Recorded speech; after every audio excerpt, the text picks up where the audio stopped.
bienvenue à Béthariel. Avant de commencer, on a découvert qu'en Israël, on a trouvé l'anneau de Ponce Pilate. Ils l'ont trouvé en fait il y a 50 ans et puis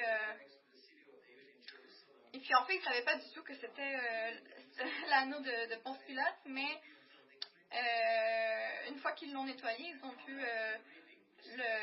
la gravure de Pilate, donc on a pu reconnaître que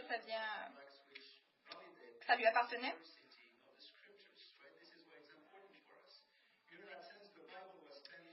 C'est un événement très important. En fait, il y a constamment des archéologues qui découvrent des objets en Jérusalem qui confirment que la Bible est fiable.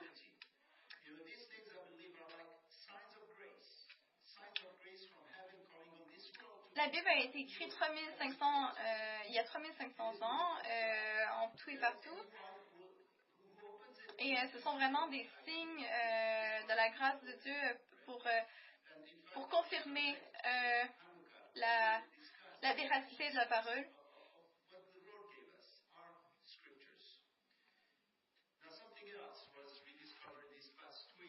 Et il y a une autre chose qui a été redécouverte cette semaine dernière. Il semble qu'à chaque Hanouka, quelque chose se produit au sein d'Israël et relié à l'antisémitisme aussi. L'année dernière, il y a eu les États-Unis qui ont ouvert leur ambassade, qui ont déplacé leur ambassade à Jérusalem. Et il y a eu beaucoup d'amertume de différentes nations, dont la Russie, la France, qui ont été assez négatives sur la question, la Turquie, la Malaisie qui a parlé d'une erreur judiciaire carrément, et l'Égypte qui voyait cela comme un annoncement de la mort des Arabes.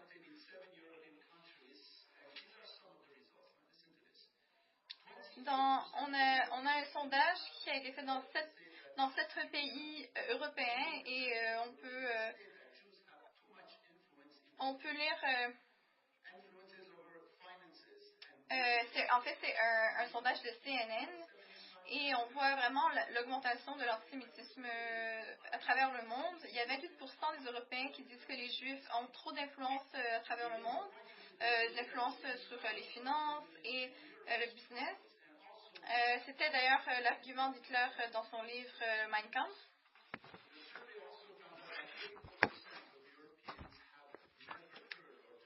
On lit aussi que 34% des Européens n'ont jamais vraiment entendu parler de l'Holocauste, qui est arrivé d'ailleurs juste 75 ans plus tôt.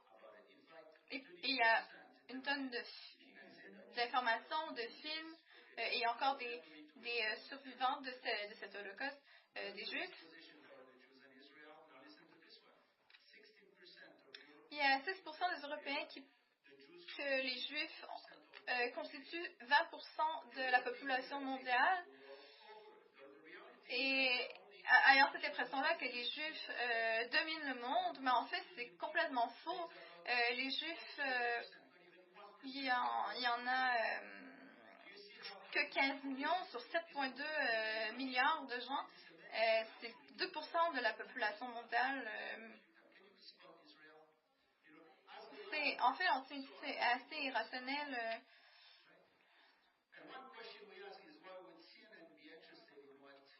Et on se demande en fait pourquoi CNN serait intéressé à savoir ce que le monde pense, l'Europe principalement des Juifs.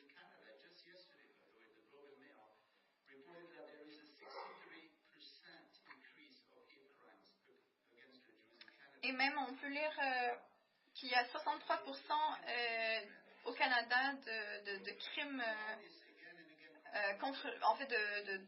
d'haine pure et dure contre les Juifs. La Bible est remplie d'avertissements à ce sujet.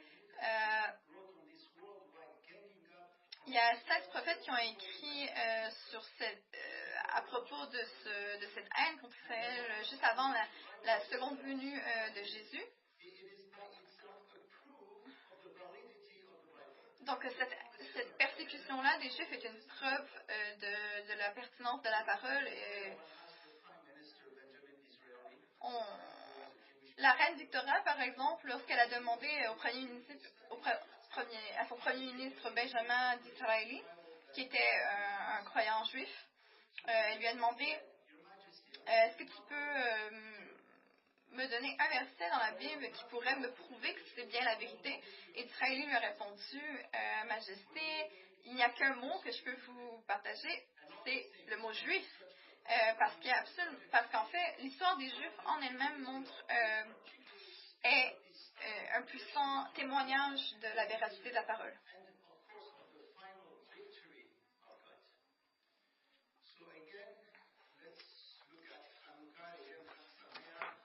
Donc, joyeux Hanouka à nouveau, Hag Sameach. Donc, Hanouka commence dimanche donc dimanche demain, le 2, et finit le 10 décembre, donc lundi.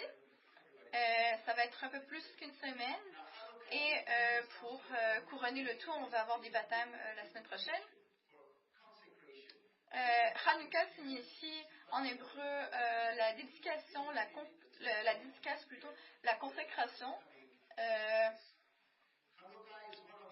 C'est la fête qui se rattache à la redédication d'Israël du temple des Juifs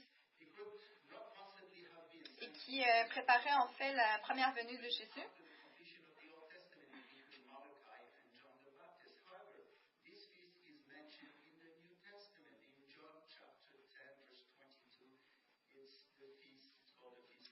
Donc, on peut entendre parler de cette fête-là dans l'Ancien Testament.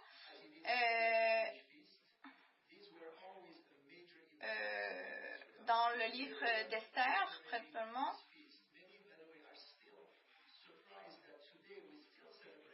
Mais en fait, principalement, cette fête-là est mentionnée dans Jean 10, 22.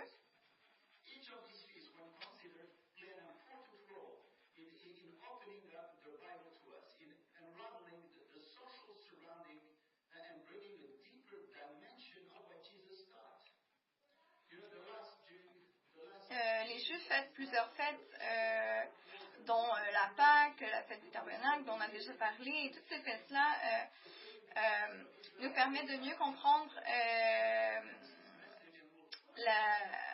l'histoire des Juifs, mais aussi de toujours pointer vers la pertinence de Jésus, de leur Messie et de sa nécessité dans nos vies.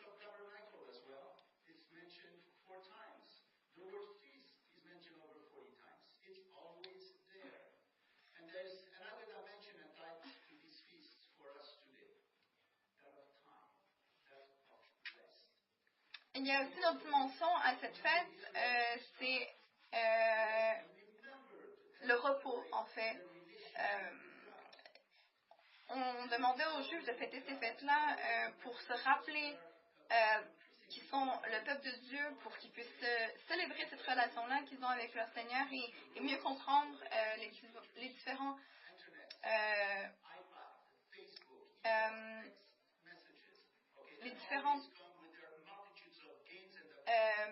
plans, en fait, le plan global que Dieu avait pour eux.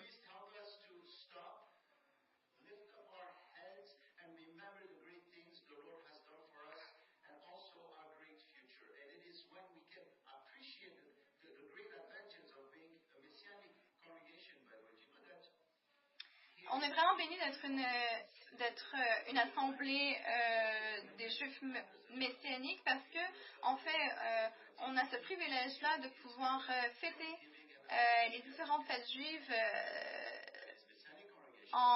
toujours en cherchant à pointer vers ce que Jésus a fait pour nous ultimement. Mais vraiment, pourquoi pas fêter ces fêtes-là qui célèbrent le Seigneur et qui sont encore importantes en réalité.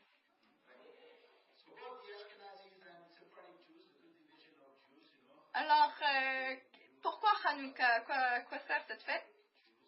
Alors, premièrement, on mange beaucoup lors de cette fête. Les Ashkénazes et les Séfarades, qui sont deux groupes de juifs, on mange beaucoup de nourriture très huileuse.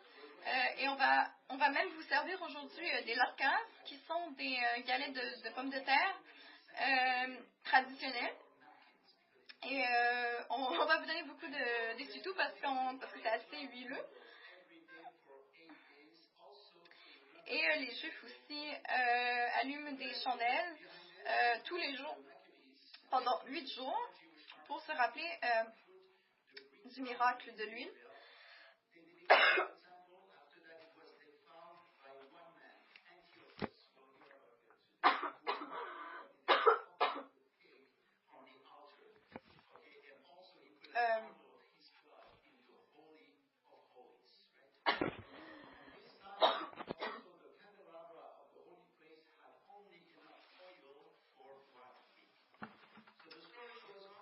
Donc, l'histoire concernant le miracle de l'huile, c'est en fait une légende qu'on retrouve dans le livre des Maccabées, qui est un livre apocryphe, mais quand même, il peut y avoir des faits historiques tout à fait pertinents dans ce livre qui racontent la délivrance des Juifs d'un dictateur grec, en fait, qui est Antiochus Epiphanes, qui a désacralisé le temple pour y sacrifier des porcs plutôt que... En fait, voilà, il empêchait aussi les Juifs de lire la parole, de lire la loi. Un peu, la légende, en fait, concernant l'huile, en fait, concerne la nécessité d'avoir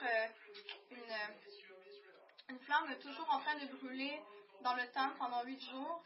Et à un moment, apparemment, il n'y avait plus d'huile et Dieu lui-même aurait miraculeusement fait en sorte que la flamme ne s'éteigne jamais.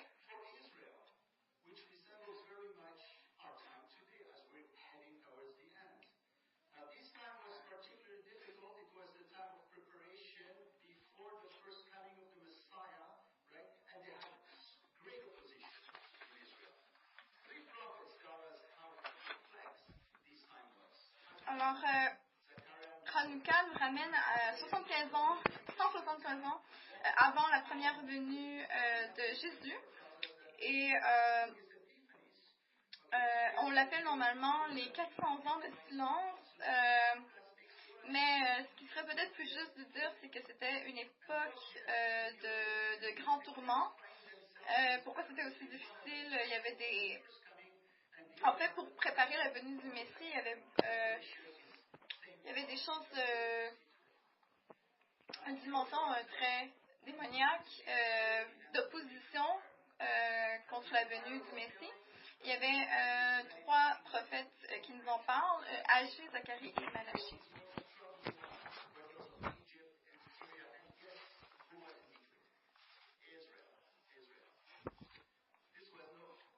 Donc,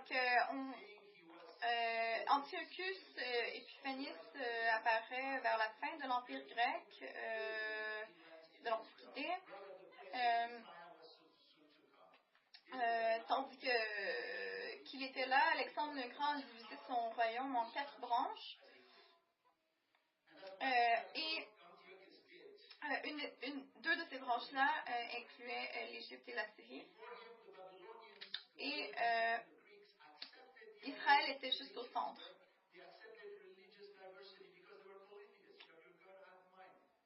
Et c'est assez intéressant que Antiochus Epiphanes ait profané le temple, ait empêché les Juifs de pratiquer leur religion, parce qu'en fait, c'était à une époque où la majorité des peuples étaient polythéistes, donc ils avaient plusieurs dieux, ils avaient leurs propres pratiques religieuses.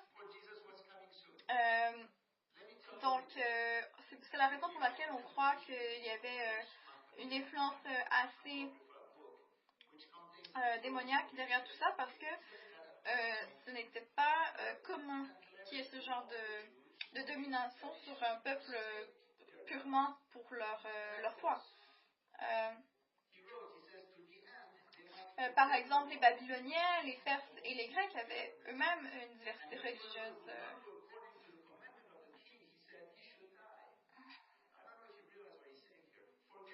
On peut lire dans 1 Maccabée, donc le livre d'Apocryphe dont on parlait, que Antiochus Épiphanes voulait leur faire oublier la loi et changer toutes les prescriptions, et quiconque n'obéirait pas aux ordres du roi Antiochus serait puni de mort. Bien sûr, oublier la loi de Dieu et changer les prescriptions qui sont dans la parole de Dieu.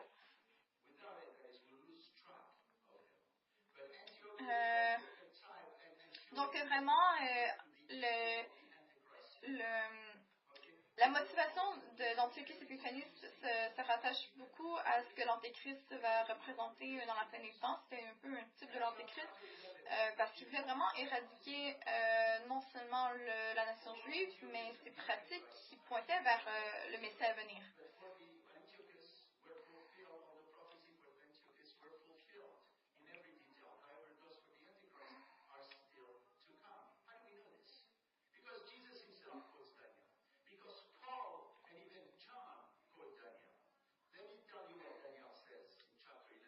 Donc, on peut lire dans Daniel chapitre 11, verset 36, le roi fera ce qu'il voudra.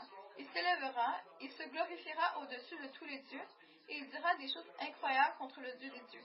Il prospérera jusqu'à ce que la colère soit consommée, car ce qui est arrêté s'accomplira. Ça, c'est dans... Donc, on voit ce qui va se passer dans le futur. C'est une prophétie.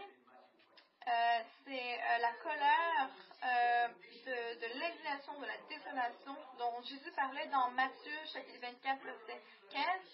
On peut lire: c'est pourquoi lorsque vous verrez l'abomination de la désolation dont a parlé le prophète Daniel établi en le ciel, que celui qui lit fasse attention. Il décrit le temps de la colère qui précède sa seconde venue. Donc il y a vraiment un lien qui est fait là.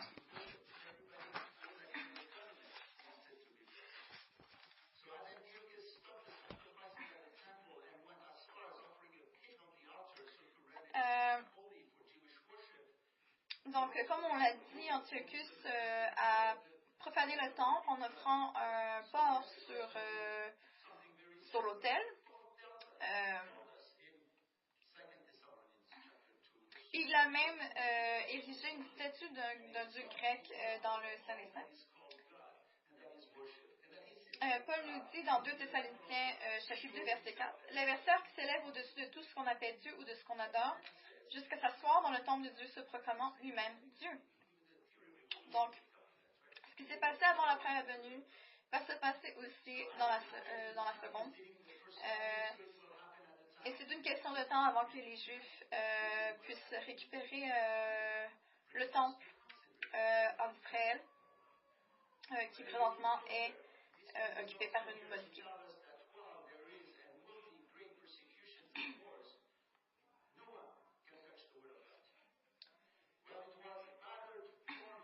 La fête de Hanouka nous rappelle que malgré les persécutions et les guerres, personne ne peut toucher la parole de Dieu.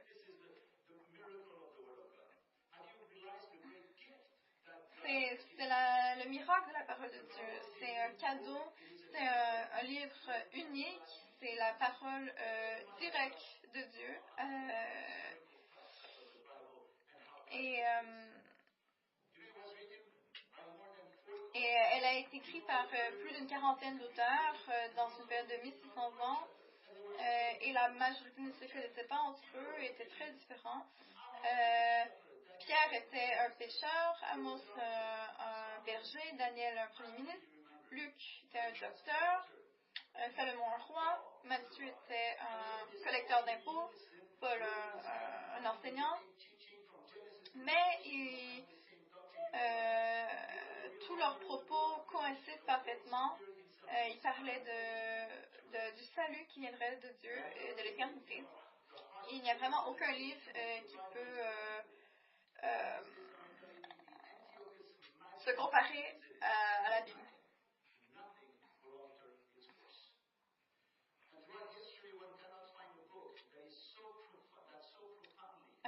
Dans l'histoire, il n'y a vraiment aucun livre qui influence autant les cultures, l'histoire du monde et qui a ramené le respect qui appartient aux hommes et aux femmes dans leur rôle. Et malgré le fait que la Bible soit détestée dans notre monde aujourd'hui, c'est quand même le livre le plus populaire du monde. Il a été traduit dans 500 langues et il y a 2525 langues dans lesquelles il y a des passages de la Bible qui ont été traduits sans forcément que toute la Bible soit traduite. C'est vraiment un livre exceptionnel. Et saviez-vous que la Bible est le seul livre dont l'auteur est constamment avec nous? Dieu nous parle et il va parler à vos cœurs à travers la parole parce que la parole est personnelle. Et de la manière dont la Bible a changé le monde, elle peut changer vos cœurs.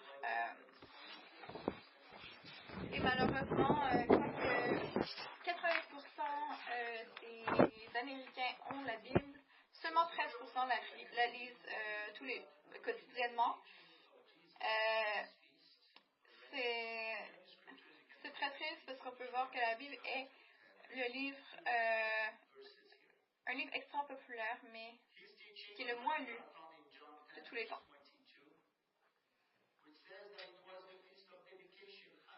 Donc, on peut lire dans Jean 10 un message de Jésus, en fait, dans le contexte de la fête de Hanouka. On lit au verset 22, on célébrait à Jérusalem la fête de la dédicace, ou Hanouka, c'était l'hiver.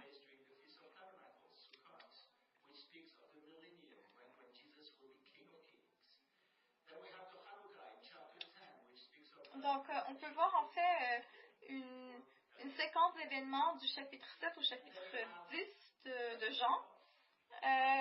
Donc, ça commence avec la fête des Tabernacles, ensuite la fête de Sukkot,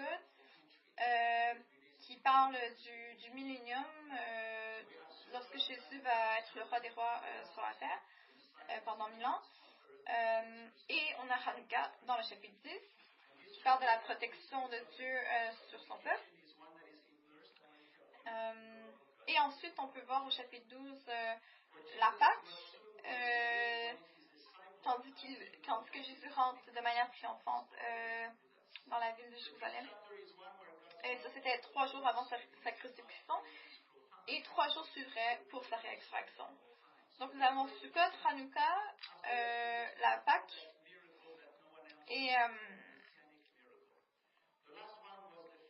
Et vraiment, là, on va se concentrer sur le chapitre 10.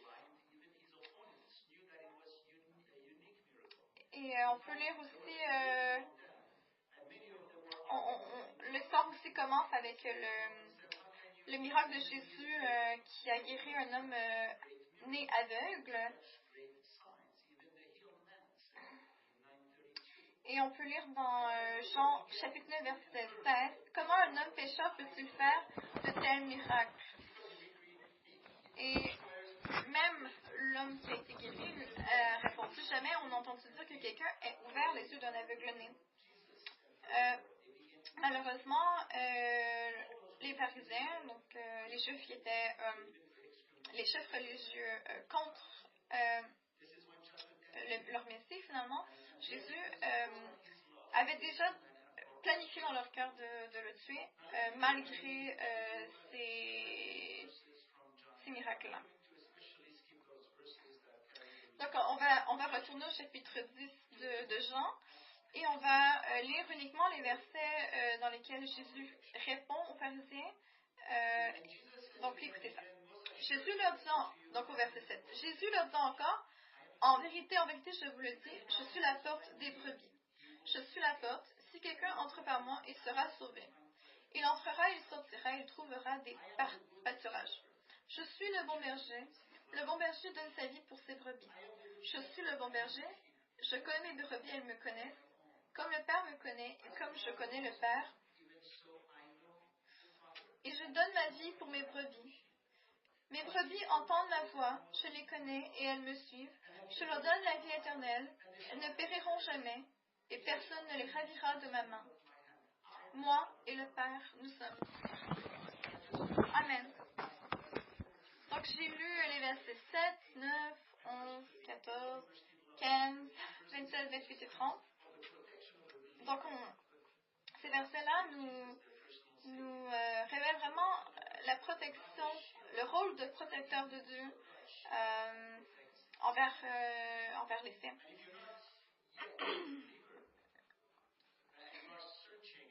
Et si vous n'êtes pas présentement un croyant et que vous recherchez quelque chose, s'il y a quelque chose dans votre cœur qui recherche quelque chose d'autre, c'est vraiment un passage qui met l'accent sur le soin que Dieu étend à ses enfants.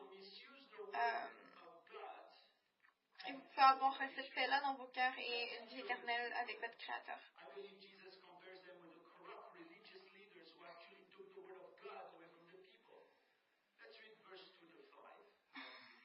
Donc, on a aussi un avertissement assez puissant du fait d'utiliser le nom de Dieu en vain et en fait de corrompre. En fait, c'était directement pour les leaders religieux corrompus de son temps qui, comme ancien son travail contre le peuple de Dieu. On peut lire au versets 2 à 5.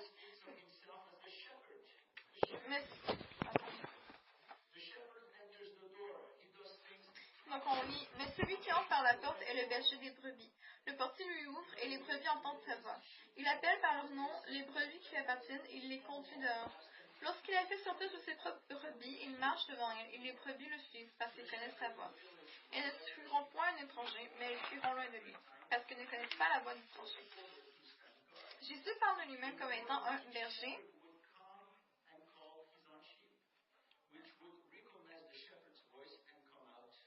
Ce qui est intéressant, c'est que ce lien entre le berger et la brebis est assez significatif parce qu'un berger, quand il appelle sa brebis, véritablement dans la vie, elle reconnaît sa voix, elle le suit.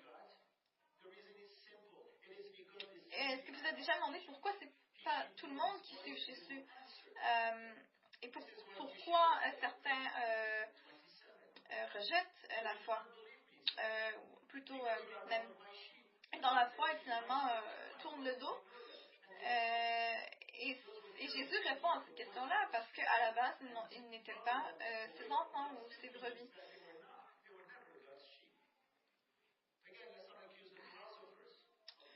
Il ne faut pas accuser les philosophes de ce monde ou les antimissionnaires qui attaquent constamment la Bible, même s'ils vont devoir rendre compte à Dieu. Mais lorsque on les suit, c'est parce qu'ils n'appartenaient pas à Dieu à la base.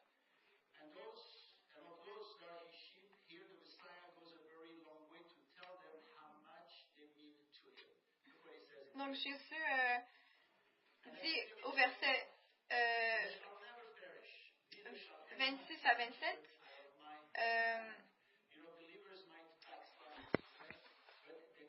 il dit, excusez-moi, au verset 28, je leur donne la vie éternelle, elles ne périront jamais et personne ne les ravira de ma main. Des croyants peuvent régresser, mais ne vont jamais quitter complètement, abandonner complètement ou renier leur Messie. Personne ne peut les arracher de sa main, c'est ce qu'il dit.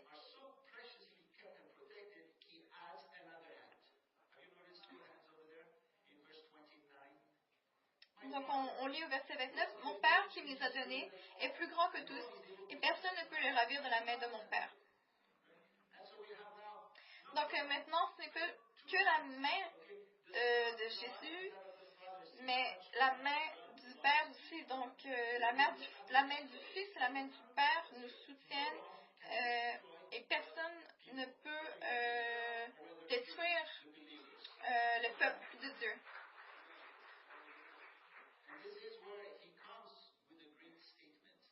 Il rajoute, moi et le Père, nous sommes un. Wow. Donc, on comprenait dans le temps qu'il déclarait sa divinité. C'est pourquoi au verset 31, les pharisiens ont pris des pierres et ont tenté de le lapider.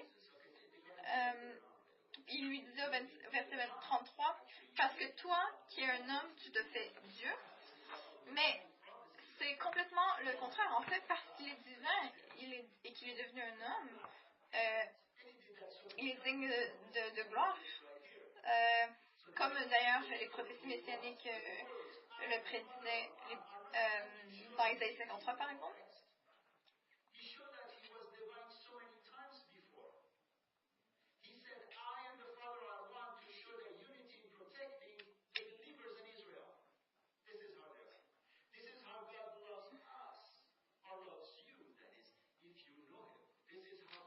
Ça, c'est vraiment l'amour du Père, du Fils, dans cette unité-là qu'ils ont. Et on peut vraiment avoir une sécurité, une assurance en fait de notre salut.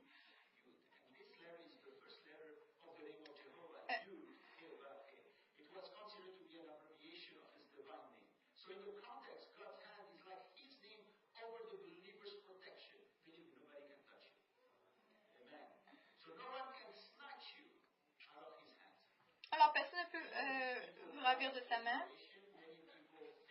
Plusieurs doutent de leur salut aujourd'hui. Plusieurs pensent avoir été abandonnés. Et ils se demandent aussi comment ce salut peut être gratuit. Mais le salut nous a été donné par grâce. Et ça ne devrait pas être difficile de croire en une destinée éternelle si on a les yeux fixés sur Dieu et non pas sur nous-mêmes.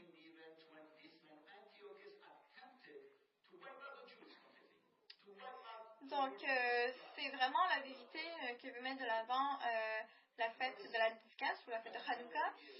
On commémore cet événement où il y a Antiochus qui a tenté de séparer le reste d'Israël de Dieu. Et aussi pour nous rappeler qu'il y a une croissance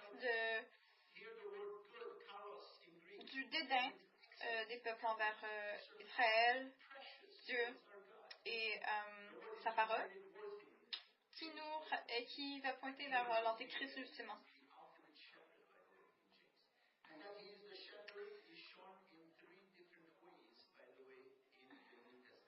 Donc, on peut voir que donc dans Jean chapitre 10, versets 11 et 14, Jésus est le bon berger. Donc, au verset 11, on lit « Je suis le bon berger. Le bon berger donne sa vie pour ses brebis. » Et il dit au verset 14, « Je suis le bon berger, je connais mes brebis et elles me connaissent. »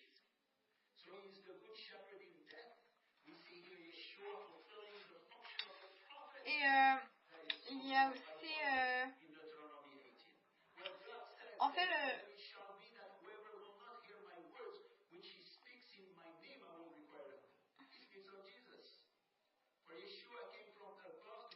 et on peut lire aussi dans Deutéronome chapitre 18, verset 19, « Si quelqu'un n'écoute pas mes paroles, qu'il dira en mon nom, c'est moi qui lui en demanderai compte. » Donc Dieu parle vraiment de Jésus dans ce passage-là. Parce que Jésus est venu des cieux pour donner sa vie, et un rejet de Jésus est un rejet de Dieu, ultimement.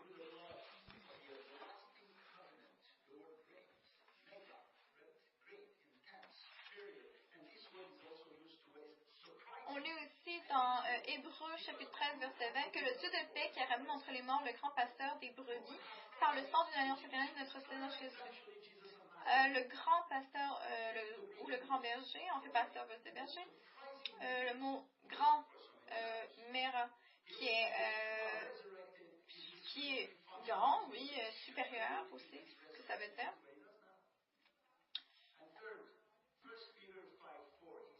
On peut lire dans 1 Pierre, chapitre 5, verset 4. Et lorsque le souverain pasteur paraîtra, vous obtiendrez la couronne incorruptible de la gloire. Donc, le mot souverain, c'est aussi le mot pour chef, la tête. Donc, ce serait le berger, le berger des bergers, un peu comme quand on dit le roi des rois.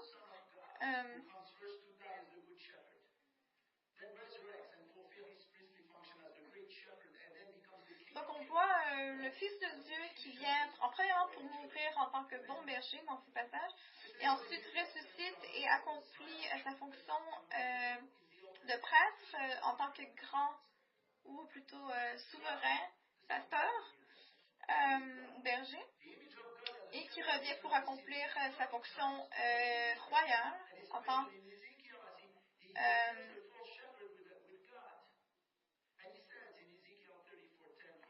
que souverain. Voilà.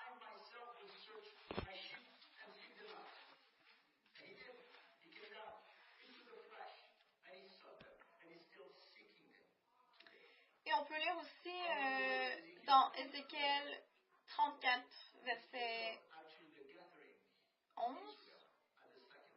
On parle aussi du rassemblement d'Israël à la seconde venue de Jésus.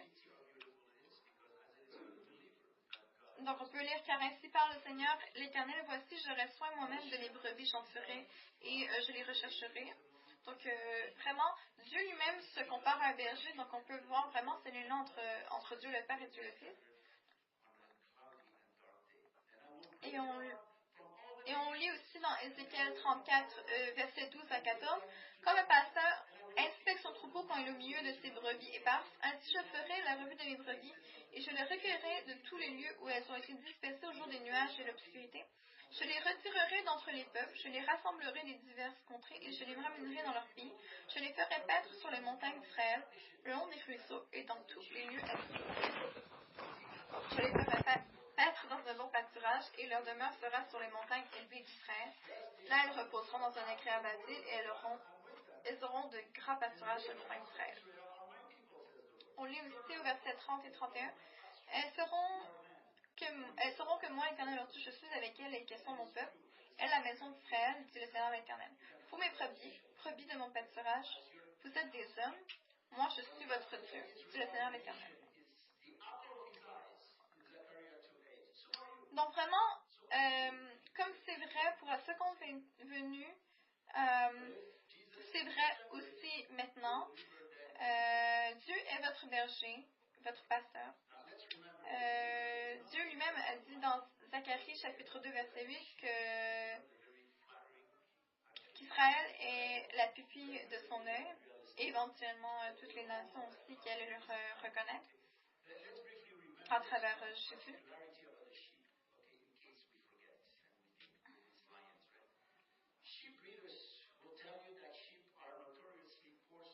Donc, il faut remarquer que le croyant n'est pas décrit comme un lion ou un ours, mais comme un mouton. Et c'est pas très flatteur, mais c'est réaliste. Cette métaphore n'est pas anodine. On peut voir quelques particularités des moutons. Elles survivent plutôt difficilement seules. Elles n'ont pas de moyens vraiment de se défendre. Et elles sont prônes à attraper différentes sortes de maladies. Et on peut remarquer assez rapidement quand elles sont malades.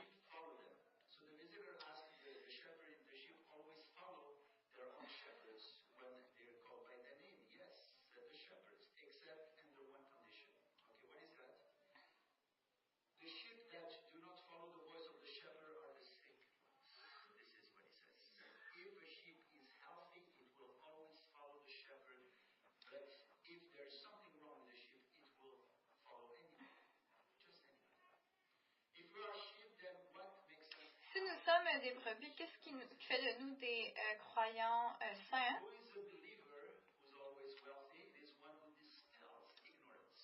C'est un croyant qui rejette toute ignorance. Jésus lui-même a dit que sa parole va nous délivrer.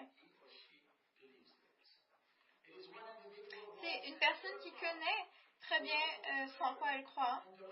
C'est une personne qui a une vie de prière et qui lit la parole, qui l'étudie. Et c'est un croyant qui développe sans cesse une relation personnelle avec Dieu.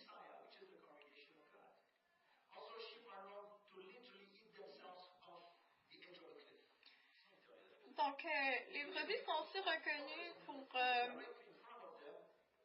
être plutôt naïves.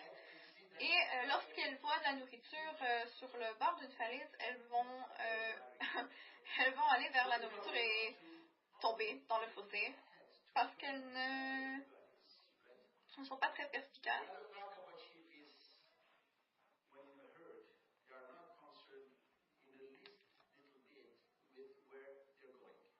Donc, les brebis ont besoin d'être en groupe et d'avoir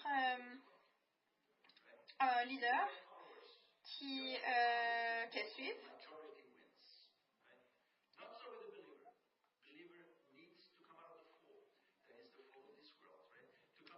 Et c'est un peu la même chose pour les croyants. On a besoin de sortir, de ne pas être un mouton de la société, mais une brebis du Seigneur. Et c'est là qu'on va pouvoir être vraiment en sécurité.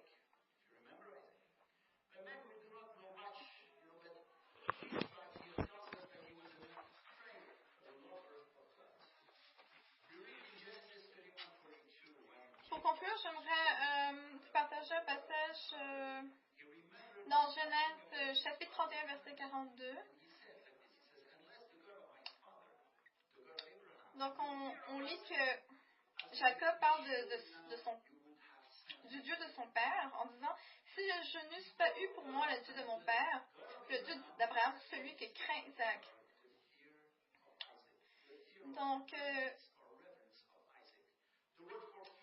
Donc, il parle de Dieu comme le Dieu d'Abraham. Il a parlé de la crainte d'Isaac. La crainte est une révérence envers Dieu, la révérence d'Isaac. Le mot pour crainte est pahat. Et c'est le même mot qui est utilisé dans Psaume chapitre 119, verset 161. David parle en fait, dit qu'il tremble devant la parole de Dieu, tandis qu'il se fait persécuter par ses ennemis. Et on peut voir que Isaac était une brebis saine devant Dieu. Et qu'il faut prendre exemple sur lui.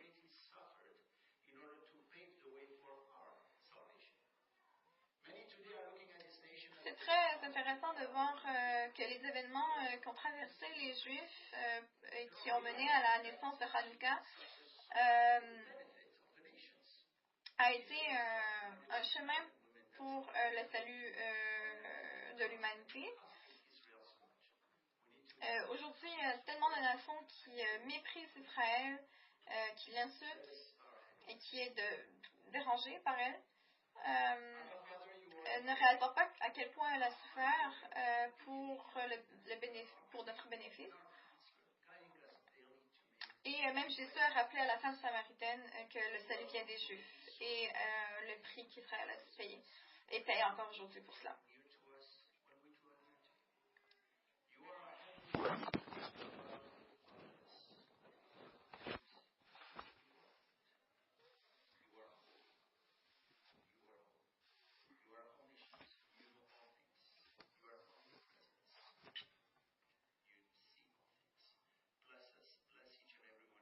Alors, soyez bénis à tous et Seigneur, si quelqu'un qui ne te connaît pas aujourd'hui touche son cœur et qui vienne à une connaissance salvatrice de ta personne. Que le Seigneur vous bénisse et vous garde. Au nom de Jésus. Amen.